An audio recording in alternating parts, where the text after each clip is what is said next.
Hello, everyone. Welcome to this information session on proposed revisions to EPEAT policy documents. My name is Catherine LaRocque, and I am the Director of Eco-Labels and Resources here at GEC. We know how busy everyone is, and we truly appreciate you taking the time to join us. Please know that while we are holding 3 sessions today to facilitate participation by stakeholders in different geographic locations, the exact same information is being presented in each of the 3 sessions, so participating in this one session is totally sufficient. Today, our 3 speakers will be Kara Beatty, Director of Conformity Assurance, Patty Dillon, Vice President of Criteria and Category Development, and myself. As I'm sure many of you might be expecting, the goal of today's session is to present key proposed changes to our policy documents and then answer any questions you might have about each of them.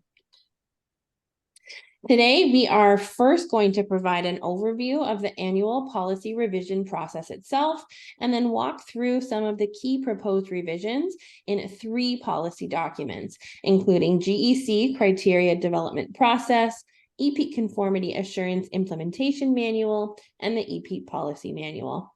This will then leave plenty of time for questions at the end about any of the proposed changes, but please do feel free to enter questions using the chat feature in Zoom throughout the session as well.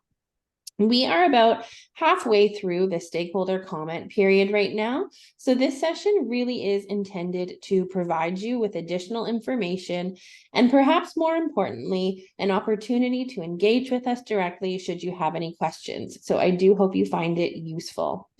Please know that any issues raised or feedback provided during this session will not be considered formal comments, and as a result, it will not actually be evaluated by EPEAT. Only comments submitted via email by the deadline using the public comment form the public comment form, I should say, will be considered by the EPEAT program. So please do keep this in mind and submit those formal comments if you wish to do so. Every year, the EPEAT program implements a multi-step process to develop new policy documents if necessary, and review and possibly revise existing documents, including, for instance, the policy manual, the conformity assurance implementation manual, and a variety of other documents. Starting way back in February is when we begin to actually identify specific policy and implementation guidance to address in any given year. In May, we then start to engage and consult with our CAB network on some of the proposed changes that we are contemplating, and then bring more fully formed proposals to the annual CAB Summit at the end of July. And new this year, we created another opportunity to engage a broader group of stakeholders on potential policy changes in advance of the public comment period. You'll see it identified as the stakeholder engagement opportunity on the slide, and it also began in May. From May to August, we held a series of information sessions and informal comment periods to create a space to hear from all of you on specific topics we knew we wanted to address in the revisions this year, so that it could help inform our thinking early on in the process. After the CAB Summit and the stakeholder engagement opportunity concluded in August, we took the feedback and comments we received into consideration as we prepared proposed revisions to the key policy documents before releasing them for the public stakeholder comment period that is currently underway. The stakeholder comment period ends on December 15th, and we then plan to review and consider any written feedback we receive before releasing the final revised versions of each document in February 2024, with the new documents taking effect on July 1st, just to ensure that CABs and participating manufacturers have sufficient time to comply with any new requirements. At this point, I'm going to hand things over to Patty to walk through key changes to the first policy document called GEC Criteria Development Process, or P74 for short. Great, thank you so much, Catherine. So as Catherine said, I'm going to review the key changes to the GEC criteria development process. Most of the changes we did were updating the criteria revision process, which we'll focus most of our attention on today. But first, let me provide some highlights of a few changes and clarifications in other sections as shown on this slide. So in the criteria drafting section 2.2.1, we made a pretty minor change. As folks know, we have 4 sustainability impact areas, one of which is corporate environmental, social, and governance performance, or ESG performance. We modified this topic area to supply chain performance, since responsible supply chains is really the focus of these criteria. Environmental issues are covered extensively in the climate, sustainable use of resources, and chemicals criteria modules, and we don't expect to cover governance. So we modified this to supply chain performance. Then we had several clarifications and changes to the technical committee sections. So in the first section, 2.5.1, on technical committee members, we clarified that the stakeholder categories for TC membership are not mutually exclusive. For example, an individual that is working, for example, in a federal or state government agency, they may represent government policy or the purchasing arm of the agency, depending on what their function is within the agency. Then in section 2.5.1.2 on technical committee observers, we actually increased the number of representatives from an organization that can be observers in the process. We changed it from 1 observer to 2 observers, or in the case of an organization that has a voting member in the technical committee, they can actually now have an additional 1 person as an observer in the process. This change was made to allow more real-time exchanges with subject matter experts on calls. Then in section 2.513 on technical committee experts, we clarified that the TC chair can invite experts to join technical committee meetings. Previously, it said that NSF could invite technical experts. So this really hasn't changed because the chair is part of the NSF team, but we want to make this explicit. Next slide, please. So as I mentioned, the majority of the proposed changes to the criteria development policy was in section 2.6 on criteria revisions.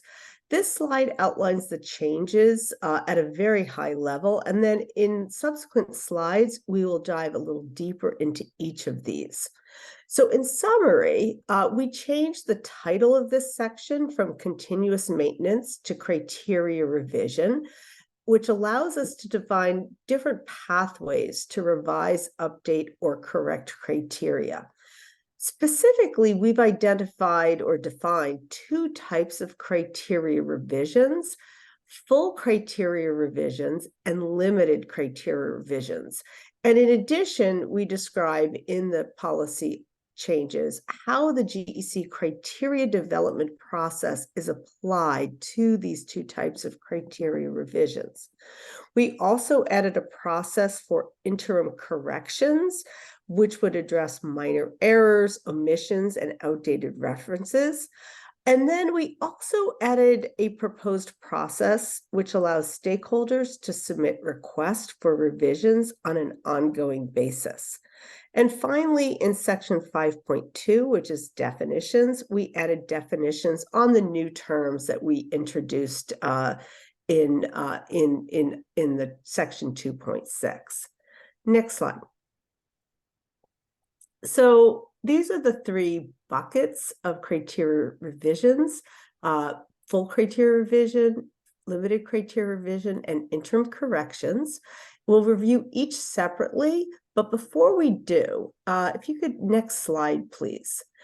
So this bottom box that just appeared is what we have proposed for a criteria feedback and revision request form. And this would be submitted by any stakeholder at any time to GEC. GEC will review and triage the requests and basically put them into one of the three processes above, depending on the nature of the request and which process it fits into, based on the factors for consideration for each of the processes. Requests can be for revisions and removal of criteria, or addition of new criteria, or corrections to existing criteria. The stakeholder must provide in this feedback and request form a rationale, and if appropriate, that would include any data or evidence to support the request. And also, we ask for a specific proposal for the requested change. Now, at a minimum, all feedback and requests would be considered in the next regular scheduled full criteria revision, unless the feedback meets the qualifications for either a limited criteria revision or interim correction. Next slide, please. So now let's dive into each of these three buckets in a little more detail. So first is the full criteria revision. And this full criteria revision basically is when criteria are reviewed and revised approximately every 3 years from the last publication. Now, this is a 3-year criteria revision process. I want to emphasize that this is not the implementation timeframe. EP basically looks at the extent of the revisions to criteria and develops an implementation plan based on that. So this is a 3-year criteria revision cycle, which is slightly independent of the implementation timeframe. In a full criteria revision, all criteria are considered for modification and revision. Now, our goal here is to incrementally evolve criteria over time based on the evolution of science and best practices, and ultimately try to avoid major revamping of criteria. So the goal here, incrementally evolve criteria.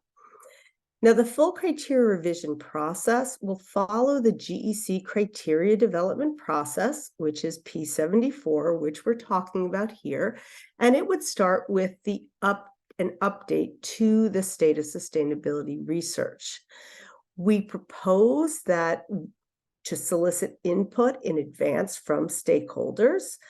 So we would notify stakeholders of the launch in advance, so they have time to submit requests for new or updated criteria and provide us with data and best practices to support the requested changes. This input would feed into the state of sustainability research, which we would, as we do right now, include the latest science and best practices, but in addition, we would evaluate the existing criteria to determine if they remain impactful and still represent leadership. We would also review any outstanding criteria revision request forms that had been submitted since the last revision and incorporate those into the proposal. And we would recommend the scope of the full criteria revision, which could include, for example, criteria for deletion and transition from optional to required. Now, as is our current practice, the state of sustainability research would be open for a 60-day public comment period, and we would consider all comments submitted and finalize the state of sustainability research. And then following publication of the final state of sustainability research, we would proceed with criteria development according to the GEC criteria development process, again, P74, and that would proceed with expert ad hoc groups, publication of full criteria document, the 2 stages of public consultation, and of course, the voluntary consensus process, which utilizes technical committees. Next slide, please. So moving on to the second path for criteria revision, this is called the limited criteria revision. And here, what we're proposing is an off-cycle revision process. This would be between full criteria revisions. They really would be considered the exception rather than routine practice. And that's illustrated by the special snowflake in the graphic. These are the exception rather than the rule. If we do a limited criteria revision or revisions, they would be no more frequently than annually, as we do recognize the importance of stability in criteria for manufacturers and cabs. However, depending on the scope of the revision, we might need to have a limited off-cycle criteria revision. Now, in the draft proposal, we've defined two reasons for launching a limited criteria revision. The first is when there's significant issues in the criterion text or the requirements of a criterion that would prohibit the implementation of the criteria by manufacturers or the consistent evaluation of evidence by cabs. The second reason for launching a limited criteria revision would be if we wanted to propose, or a stakeholder proposed, a new impactful criterion or criteria. These might be issues or criteria that are time sensitive, they address an emerging critical issue, or perhaps they tackle a complex topic that would benefit from a focused criteria development process. And a great example of this is the low carbon solar that GEC recently published. And in the second example, we might want to have a separate criteria development process, but we might choose to hold off on implementing the resulting criteria until we implement the criteria for a full criteria revision. But it's just that the development of the criteria might warrant a very focused process and deliberation. So for a limited criteria revision, we would actually initiate that process with what we're calling a proposal for limited criteria revision. And it would state the rationale for the limited criteria revision and the proposed scope of the revision. Similar to what we do now, we would, of course, open it up for public consultation, in this case, a minimum of 30 days. And then when we get the comments, we would update the proposal based on the comments as needed and issue a final proposal for the limited criteria revision. If we do move forward with a limited criteria revision, the criteria drafting and the development process would proceed as outlined in the criteria development process P74. This would include formation of an expert ad hoc group, followed by the voluntary consensus process using a technical committee, as well as the public consultation processes. So it would follow the standard practice that we employ for our other criteria development. So next slide, please. So the final sort of pathway is what we're calling interim corrections. So as many of you know, when EP begins the implementation of new criteria and potentially throughout the life of the criteria, issues arise. And the proposed interim correction process aims to address in a timely manner minor errors, omissions, outdated references that might occur at the launch or throughout the process, so that manufacturers and cabs can implement the criteria and evaluate evidence. Now, GEC, we're also committed to voluntary consensus. So what we're proposing here is that we utilize what we're calling correction committees. They would be facilitated by GEC and operate under the principles of voluntary consensus. These committees would include a balance of stakeholder interests and individuals with relevant topical expertise and product representation for whatever criteria are under consideration. Now, the interim corrections process is not intended to reverse decisions that are made by the technical committee. It's really about addressing minor errors, omissions, outdated references, and things that can be quite easily achieved by consensus. If GEC receives requests that are asking for reversal of a decision made by the technical committee, we would actually defer these criteria to the next criteria revision process, either a full or limited criteria revision, depending on what the request is. And we would look at, evidence to see if this was a deliberate decision by the technical committee.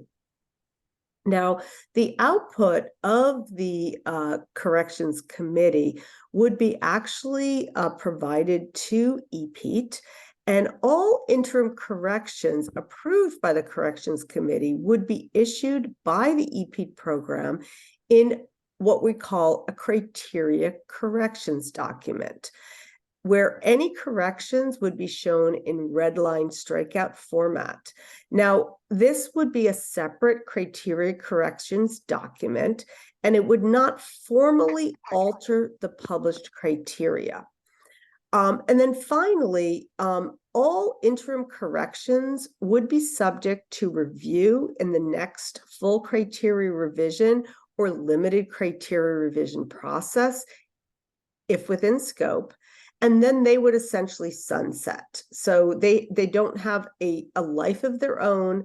They would be folded into the next process and then would sunset as interim corrections. So with that, Catherine, that wraps up my section on P74. That's perfect. Thanks so much, Patty. I'm now going to hand things over to Kara to discuss some key changes to P66, which is the EP Conformity Assurance Implementation Manual. Thank you, Catherine. Can you hear me okay? We can, yeah. Perfect. Okay, so for key changes to the Conformity Assurance Implementation Manual, also known as P66, we've broken them into different categories, some of which reflect topics discussed in stakeholder engagement sessions held earlier this year. Before I begin, I want to note that we've identified key changes in this presentation, but there are additional revisions which are identified in the table at the beginning of the proposed revisions document, which is available upon request, and Catherine will talk about that soon. The first set of changes we have identified here is for CAB performance and auditor training. And so next slide, please. These changes reflect items discussed during prior stakeholder meetings and the CAB summit. The first is a clarification for our annual auditor training and exam. Every year, we give our qualified auditors an annual training and then an exam. The training occurs in the CAB summit, and then auditors have 3 months to complete the exam. So we just clarified that they have from 3 months that they're given the exam. We also made a change around performance improvement assistant plans. So GEC may disclose that a CAB is on a performance improvement assistance plan to the affected CAB's participating manufacturer clients upon request from a manufacturer.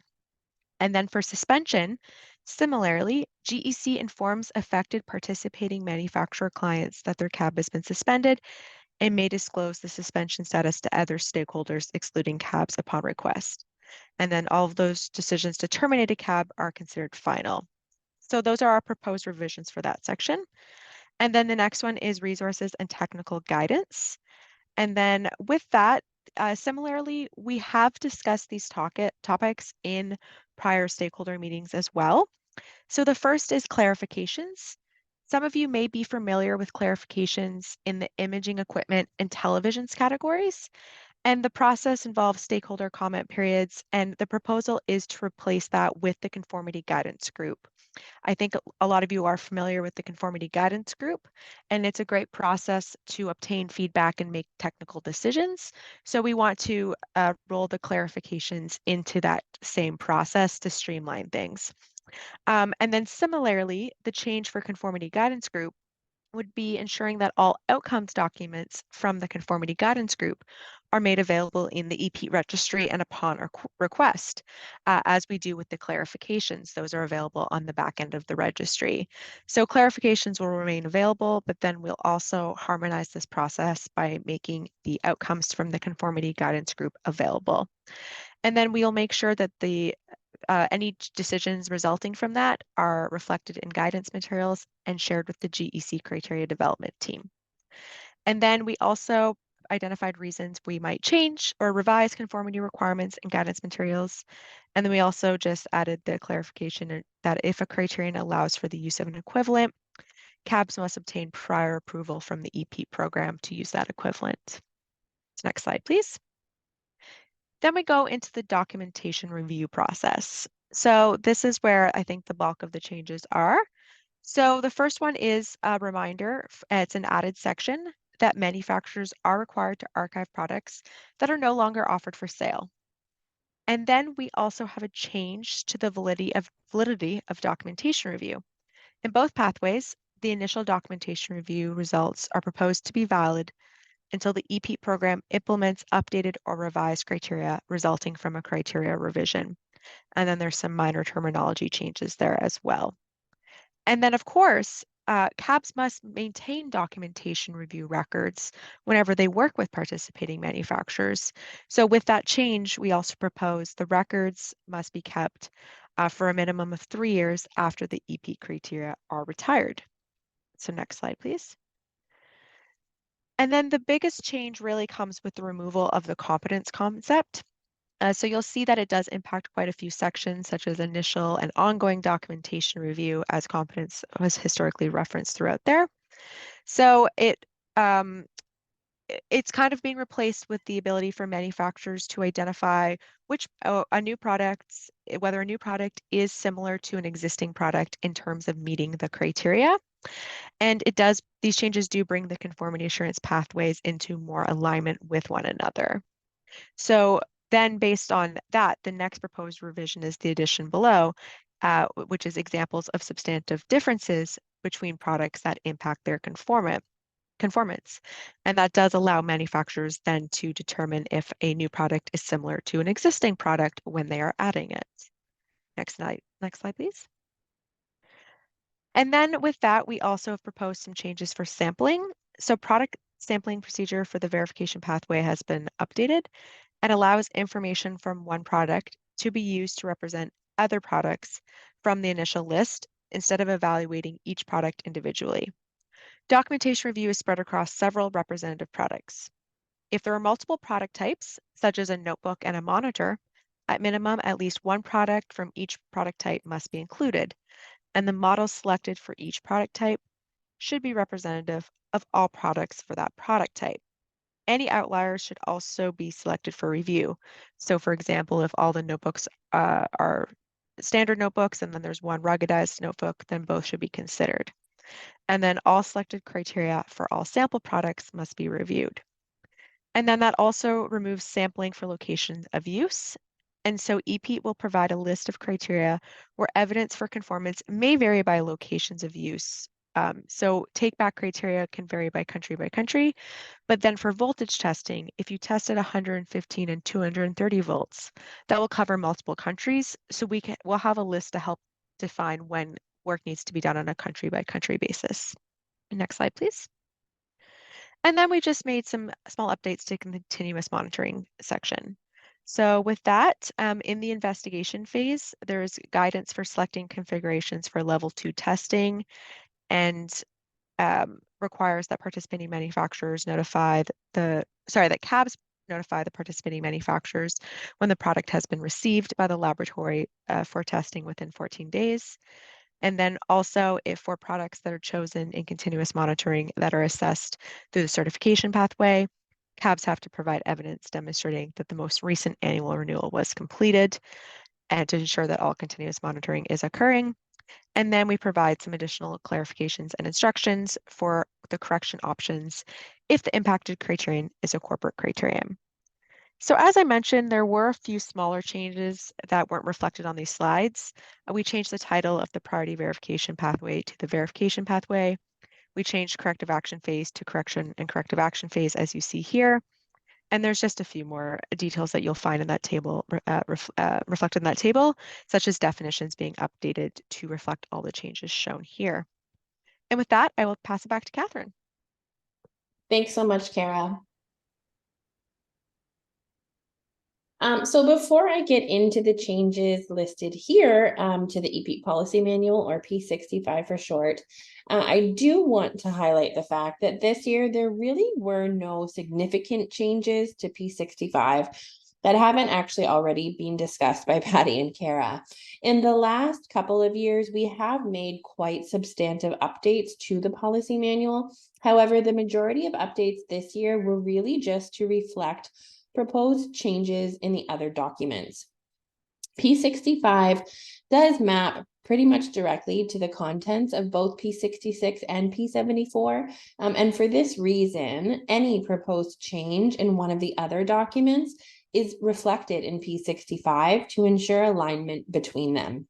One small proposed revision that hasn't been highlighted yet is simply the fact that as part of the documentation review process, EPEAT performs a final review of products before they appear in the registry.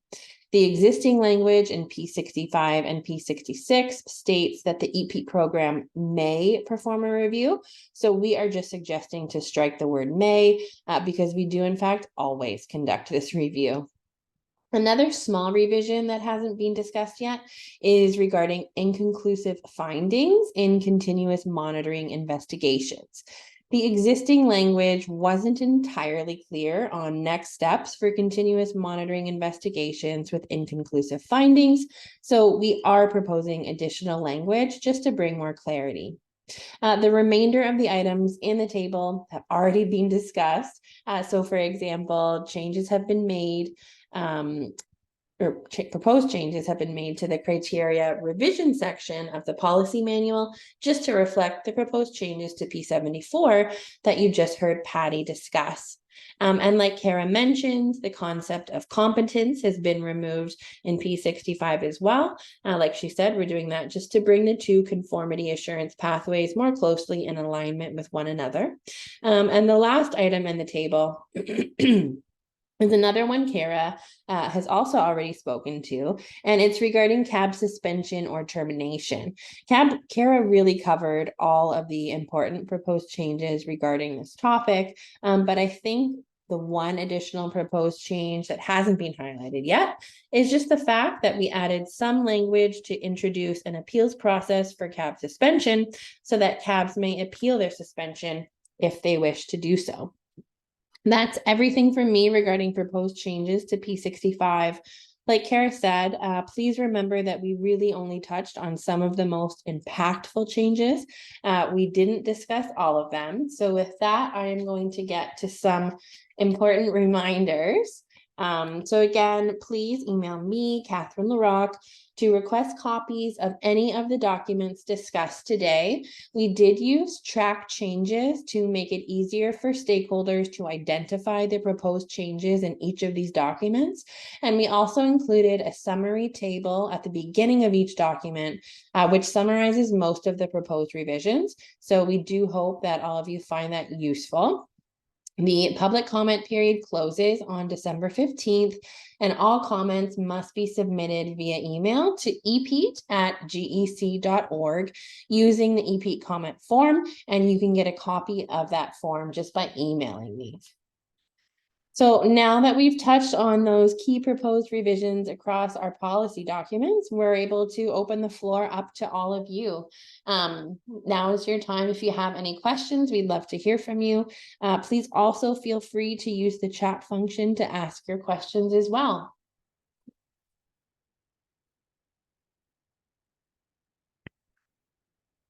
We'll give you all a minute or two.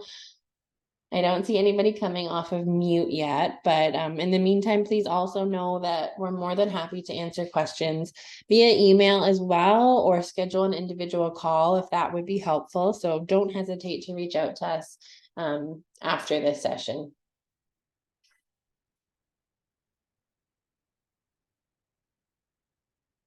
Okay, well, with that, I think we can probably end there. I just wanted to thank you all again very much for your time.